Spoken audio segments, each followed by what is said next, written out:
Ty Law on the Harbor One Hotline. Good morning. Good morning, Greg. How you doing, man? How are you? Wiggy Coco. I'm hanging on.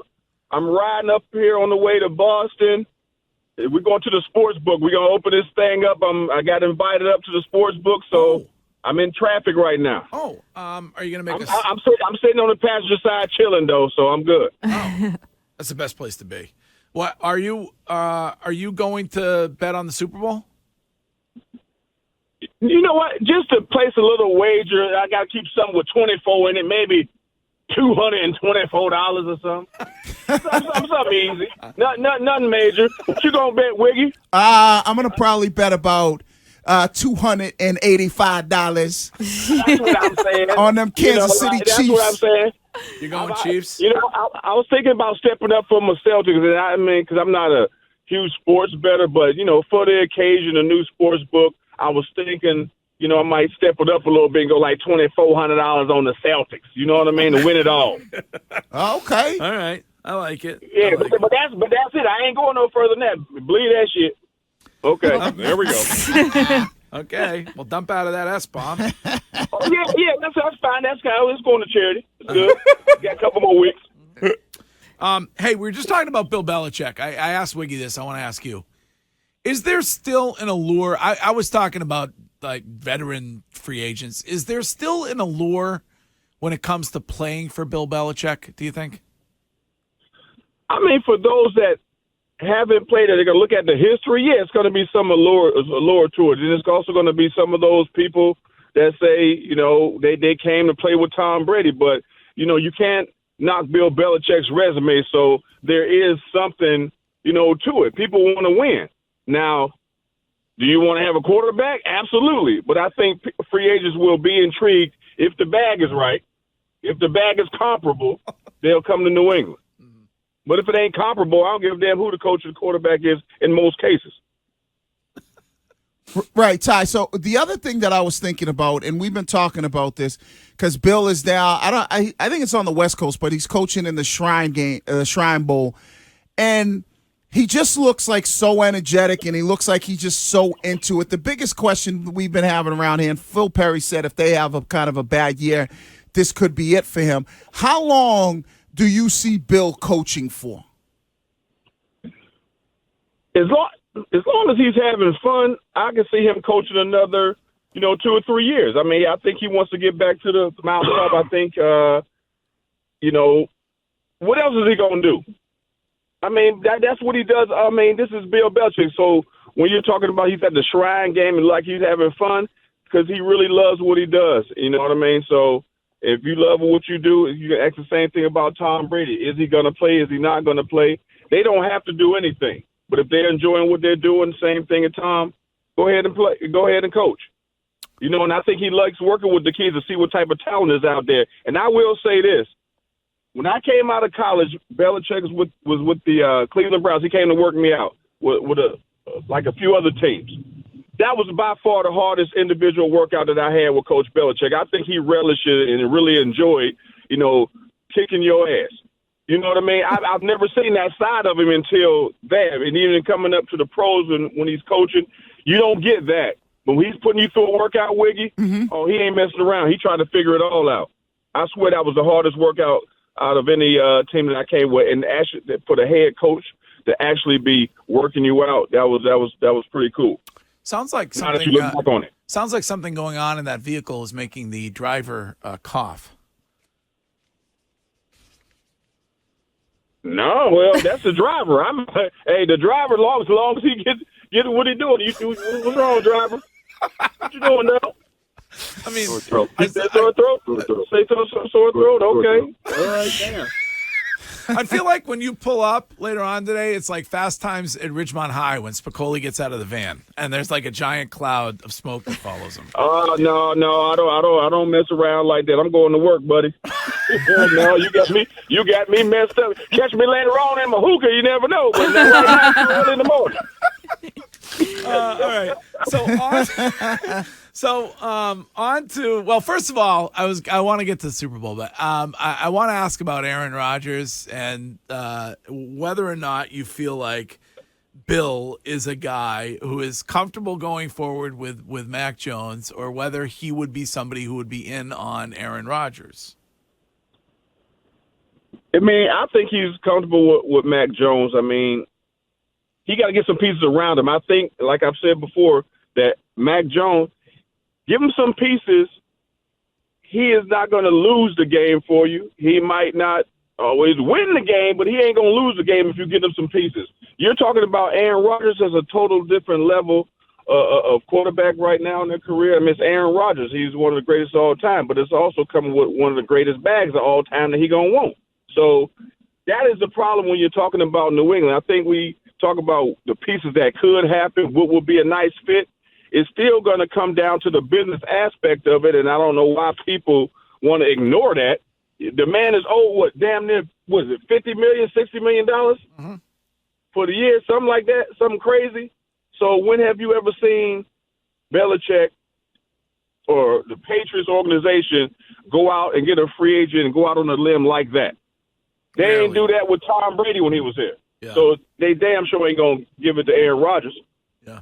Ty, before we get to the teams playing in the Super Bowl, I asked Wiggy about on Sunday after the Joseph Ossai late hit on Mahomes, and obviously he was emotional. Then walking to the locker room, you've got guys like Jermaine Pratt yelling at him, effing him up and down, and then on the flip side, you've got BJ Hill who's stepping in trying to console him in front of media. Where do you fall on that? How hard is it as a teammate and as a player, especially when you're near the end of your career, when one guy seems to kind of mess it up for the team, to not unleash on him and be supportive because it's a team sport?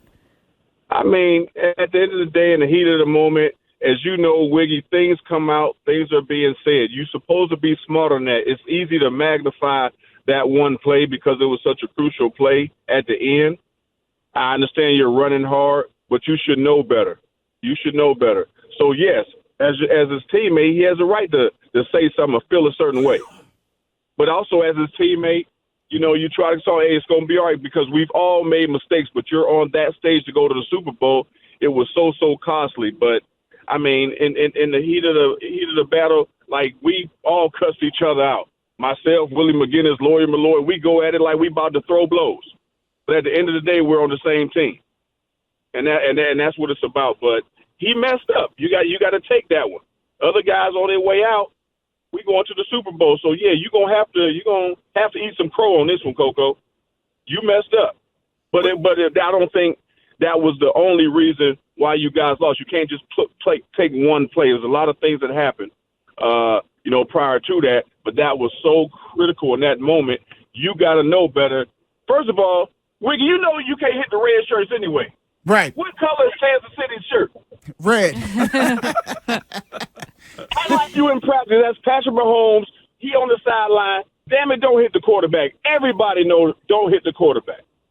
Stay off my quarterback, man. Exactly. So, I mean, yeah, he going to hear it for a long time. I mean, he better put a Ring doorbell on his house, because some crazy-ass Cincinnati fans, they're going to be pissed off. So he shouldn't even go to the team meeting. I won't use the rigged words or the rigged word like maybe Zach Taylor did, but do you feel like the officials were more on the Kansas City side than the Cincinnati side in that game on Sunday? I mean those two critical ones. I mean, I've never seen a whole play go forward and then all of a sudden, hey, run it back after they get a stop.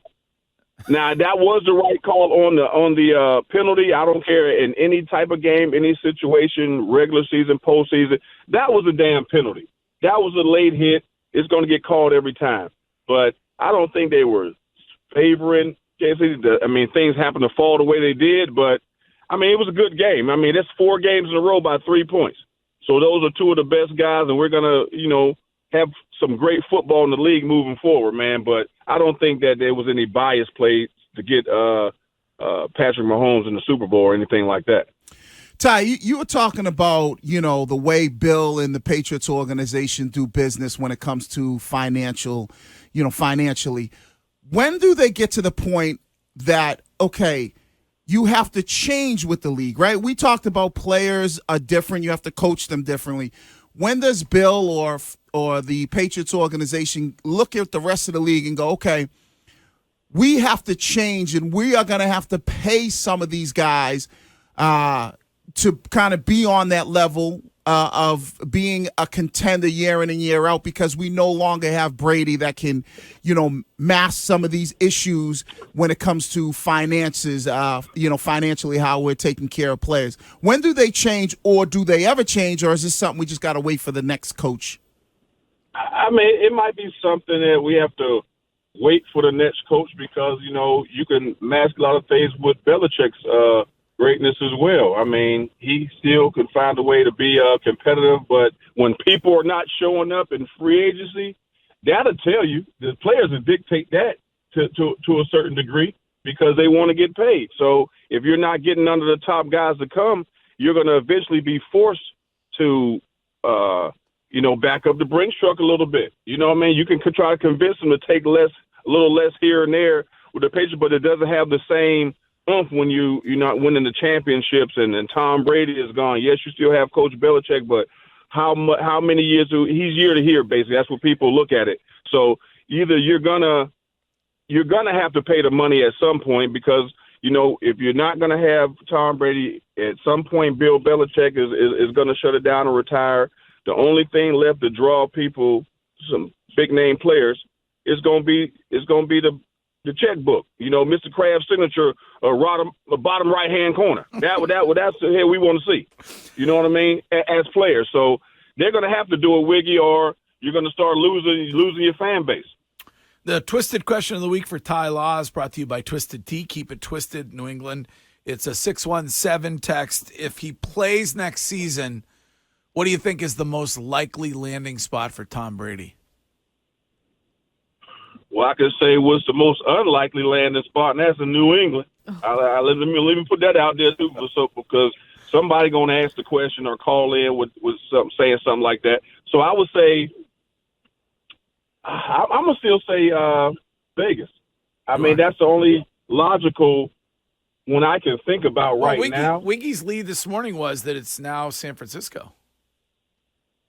That could happen too, but you got to still think that they got a guy there in Trey Lance who's supposed to be the future. They drafted him high, so you're going to pay Tom Brady for 1 year, whatever he wants to get it. You're going to pay him 1 year, because that's the only thing you're going to get out of him is 1 year. He's not going to commit to anything more than that. So the business aspect of it, I don't see them doing that. You got a guy in Brock Purdy that, if he comes back, he's proven enough to say, okay, he's a valuable backup. But Trey Lance is your future. He didn't do anything to hurt himself because he got hurt. But he was playing okay. So that is your future. So to say, okay, I'm going to go pay Tom Brady, $40, $50 million. Yeah, he's worth it. When you talk about the whole GOAT thing, he's coming to town, Tom Brady. But guess what? He's going to be 46 years old. Injuries are a part of the game. They do happen. Do you really want to take that risk? That means you're going all in on Super Bowl or bust. And I don't think that, John Lynch will do that. So he's going to sign off on that. You still think it's the Raiders and Josh McDaniels? I think that, because that's where Tom's comfort zone is. That means he's with Josh McDaniels. So he's going to go up there. Of course, got to learn another system. Not that it'll be hard for Tom Brady to do so, but I just don't see him going there when you got a guy that they picked third overall to be the future. They already sat down Jimmy Garoppolo. It was unfortunate that he got hurt, but that can happen the same thing with Tom Brady. So I'm going to take my chances with the younger guy, because I have a team around me. I'm going to take my chances with the young guy in San Fran. Josh, hey, they've had a lot of magic before, guys, so I just think that he's going to go there. All right. I can't see no other place. And who do you? I know you're a gambling man. Who do you like in the Super Bowl? Well, on paper, I'm going to say Philly. If I was betting, I'm going to say, because they're stacked across the board, but you don't want to bet against Patrick Mahomes. That's one of them guys. He can find a way to pull it out. But I'm going to go not with my head. I'm going to go with my heart. You know why, Greg? Because Kansas City gave me a couple checks, goddamn. I'm going to go with Kansas City. Couple checks. They gave you some good checks, a too. bag, some sort of a medium size. Can't complain. Thank you, Kansas City, the Hunt, Arrowhead. I did them a thing up there a little bit. That was Lawhead back then. That's what they called it, or Tie Head. And it was a reasonably sized bag, like a pretty good size bag. All right, Ty Law, as always, a pleasure. Enjoy yourself today. I hope you win. All right. Thanks, guys. Talk to you later. All right. That is Ty Law on a Tie Tuesday. Only one more left with Ty Law this football season, which is sad.